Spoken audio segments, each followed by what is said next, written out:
Hello అండి. Evening time పిల్లలకి ఏమన్నా స్నాక్స్ చేయాలి అనుకున్నప్పుడు ఒకసారి ఇలా గోధుమ పిండితో అయితే బెల్లం గావాలని అయితే ట్రై చేయండి. చాలా క్రిస్పీగా వస్తాయి. టేస్ట్ కూడా చాలా బాగుంటుంది. అలాగే హెల్త్‌కి కూడా చాలా మంచిది. ఇంక ప్రాసెస్‌లోకి అయితే వెళ్ళిపోవచ్చు. ఒక కప్పు గోధుమ పిండి అయితే తీసుకోండి. మీ ఇంట్లో ఏ మెజరింగ్ కప్ అయినా సరే అది మీ ఇష్టం. చిటికెడంతా సాల్ట్‌ని వేసుకోండి. దీనివల్ల టేస్ట్ అనేది చాలా బాగుంటుంది. ఇందులోనే 2 టేబుల్ స్పూన్లు ఆయిల్ కూడా వేసుకోండి. ఆయిల్ మీకు నచ్చకపోతే ఘీ వేసుకోవచ్చు, లేదా డాల్డా వేసుకోవచ్చు. No problem. ఇంక వేసుకొని బాగా కలిపిన తర్వాత కొద్దిగా వాటర్ యాడ్ చేసుకుంటూ మనం దీన్ని చపాతీ పిండి కలిపినట్టుగా మెత్తగా కలపాలి. బాగా దీన్ని మనం ఒక 2 నిమిషాలు బాగా కలుపుకోవటం వల్ల గవ్వలనేవి మనకి చాలా బాగా క్రిస్పీగా వస్తాయి. అలాగే బాగా ఫ్రై అవుతాయి కూడా. మనం ఇలా బాగా కలుపుకోవటం వల్ల ఇంకా బాగా కలిపిన పిండి ముద్దనైతే ఒక మూత పెట్టేసి ఒక 10 నిమిషాలు అయితే దీన్ని నాననివ్వాలి. ఇలా నానటం వల్ల మనకి గవ్వలు అనేవి క్రిస్పీగా వస్తాయి మనకి. ఇంకా నానిన పిండి ముద్దనైతే తీసుకొని చిన్న బాల్స్ కింద డివైడెడ్ చేసుకోండి. నేను చూపించిన విధంగా చిన్న బాల్స్ కింద పిండి మొత్తాన్ని ఇలాగ చేసుకోవడం వల్ల మనకి చేసుకునేటప్పుడు గవ్వలు అనేవి చాలా ఈజీగా అయిపోతాయి.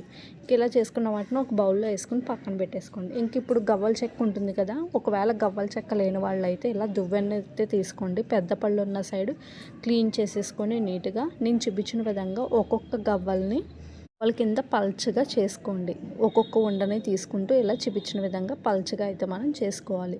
ఇలా పల్చగా చేసుకోవటం వల్ల బాగా ఫ్రై అవుతాయి. మనకి లోపల పిండిలాగా మెత్తగా అయితే ఉండకుండా ఉంటాయి. ఈ విధంగా మొత్తం అన్నిటిని గవ్వల కింద చేసుకొని ఒక ప్లేట్లో అయితే పక్కన పెట్టేసుకోండి. డీప్ ఫ్రైకి సరిపడా ఆయిల్ పెట్టిన తర్వాత ఆయిల్ హీట్ అయిన తర్వాత మీడియం ఫ్లేమ్లో పెట్టుకొని మంటని ఇప్పుడు గవ్వలను అయితే వేసుకొని బాగా ఫ్రై చేసుకోవాలి. మీడియం ఫ్లేమ్లో పెట్టుకొని ఫ్రై చేయటం వల్ల మనకి గవ్వలు అనేవి బాగా వేగుతాయి. లోపల అనేవి మెత్తగా ఉండదు మనకి.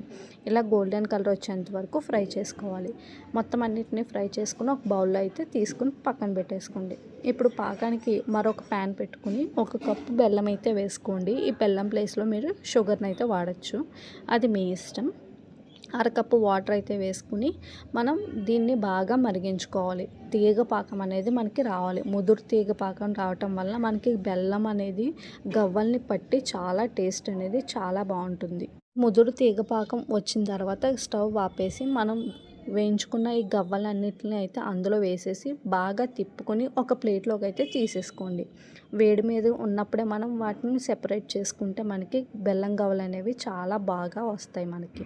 ఇంకొక ప్లేట్లోకి అయితే తీసుకొని చల్లారిన తర్వాత మనం ఒక బాక్స్లో అయితే పెట్టుకుంటే మనకి ఈజీగా 10 డేస్ అనేవి గట్టిగా అనేవి గవ్వలు మెత్తబడిపోకుండా గట్టిగా అనేవి మనకు ఉంటాయి. సార్ మీరు కూడా ట్రై చేసి ఎలా వచ్చిందో మనకి కామెంట్ అయితే చేసేయండి. ఈ వీడియో నచ్చితే లైక్ చేయండి, సబ్స్క్రైబ్ చేసుకోండి.